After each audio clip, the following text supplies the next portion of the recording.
Bonjour à tous. Alors aujourd'hui, j'ai envie de vous parler de la critique,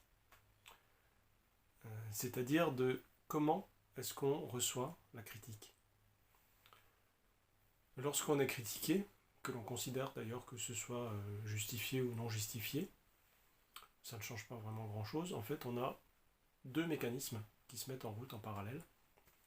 Un premier mécanisme qui est lié à notre ego, qui va tout faire pour arriver à ressortir de la situation la tête haute, dans la mesure du possible.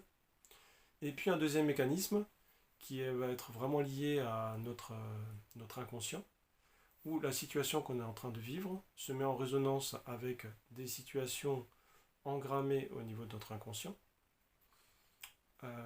et donc aux émotions qui vont être engrammées à l'intérieur de ces situations au niveau de l'inconscient. Et ces émotions primaires donc, vont ressurgir à ce moment-là, sans que ce soit contrôlable. Et on va pouvoir, par exemple, suivant les personnes, suivant notre degré de sensibilité aussi, on va peut-être être complètement submergé par ces émotions. Et peut-être ne plus arriver à dire un seul mot, être complètement le bec cloué. On va peut-être aussi rentrer dans une colère incontrôlable. On va peut-être aussi arriver à garder un petit peu plus de recul et peut-être à essayer de se justifier, mais en essayant de s'expliquer, peut-être encore un peu plus de recul, en essayant de comprendre l'autre, pourquoi il nous renvoie ça, mais voilà, rentrer dans une discussion, etc. Bon, quelle que soit notre manière d'arriver à nous en sortir, alors effectivement, prendre du recul, plus on prend de recul, mieux c'est sûr, puisqu'on arrive à mieux profiter déjà de cette situation et de comprendre ce qui se passe. Mais dans tous les cas, le plus important n'est pas finalement d'arriver à s'en sortir. Le plus important de ce qui nous arrive va être d'arriver au fur et à mesure, modifier ces situations où on est critiqué, car dans tous les cas, c'est probablement une situation qu'on doit vivre de façon récurrente.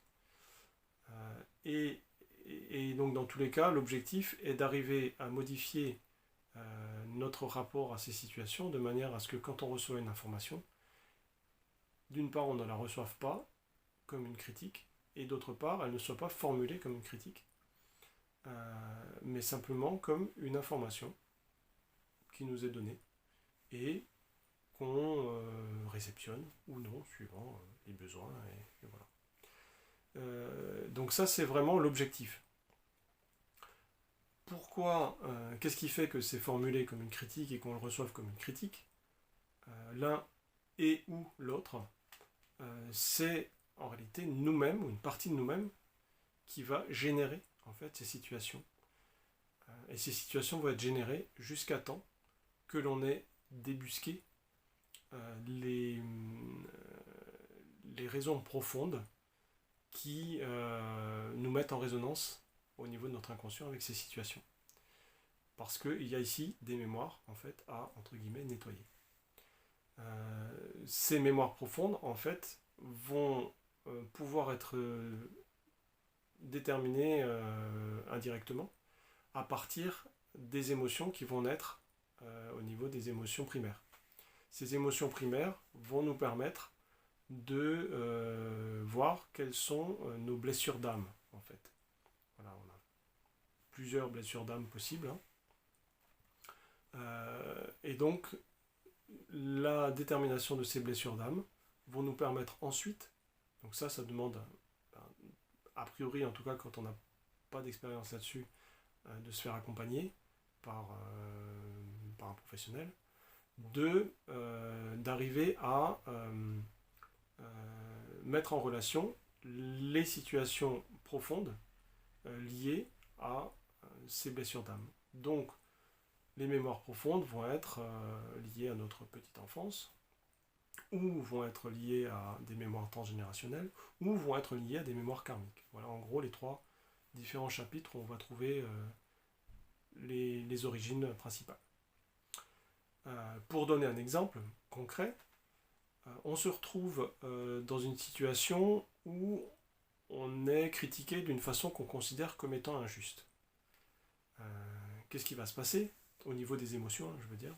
Je ne parle pas de l'ego, parce que voilà, d'une personne à l'autre, ça va changer. Mais qu'est-ce qui va se passer au niveau des émotions? Souvent, on va retrouver plus ou moins les mêmes émotions chez toutes les personnes qui se retrouvent dans un cas de ce genre-là. On va avoir la colère, une colère contre la personne. On va probablement avoir de la tristesse. On va peut-être avoir du dégoût aussi, c'est-à-dire dans le sens je suis dégoûté que ça se passe, quoi, comme ça, parce qu'on trouve ça absolument injuste. Donc il peut y avoir aussi en parallèle, si la critique est émise en public, on peut avoir une sensation de honte, qu'elle soit justifiée ou non, parce qu'on se sent mis à défaut. Et dans ces cas-là, donc on va pouvoir déterminer plusieurs blessures d'âme.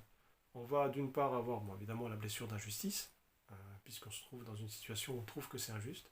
On va aussi avoir une blessure liée à l'estime de soi, qu'on peut appeler blessure de non-reconnaissance. Et puis, si ça se passe en public, on a une sensation de honte et peut-être de culpabilité. Même si on trouve que c'est injuste, on peut avoir une blessure en fait de trahison, peut-être d'humiliation aussi, qui est mise en exergue à cet endroit-là. Donc je ne veux pas parler de toutes ces blessures-là, mais pour continuer l'exemple, si je prends comme exemple par exemple la blessure de non-reconnaissance, peut-être, donc ça après ça demande à enquêter, à aller chercher, hein, aller voir d'où ça vient. Elle peut peut-être être simplement venir du fait que dans notre petite enfance, à un moment donné, on a eu besoin d'exprimer des choses qui pour nous étaient essentielles, et qu'en réalité, par exemple un adulte nous ait rabroué, et qu'il n'y ait pas eu de reconnaissance de ce qui pour nous était essentiel. Et donc on a à un moment donné été obligé d'agir différemment ou de penser différemment, ou on s'est senti obligé de le faire pour être aimé.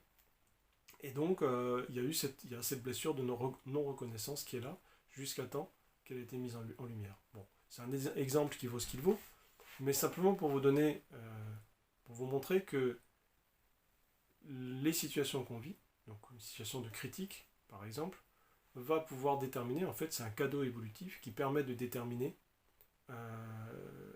indirectement les mémoires anciennes qui sont à l'origine de ces problématiques-là. Et donc la question fondamentale n'est pas de savoir comment on va se sortir de la critique, mais comment on va réussir à transformer notre perception de l'information de l'information qui nous arrive. Voilà, donc ça c'est vraiment la question essentielle.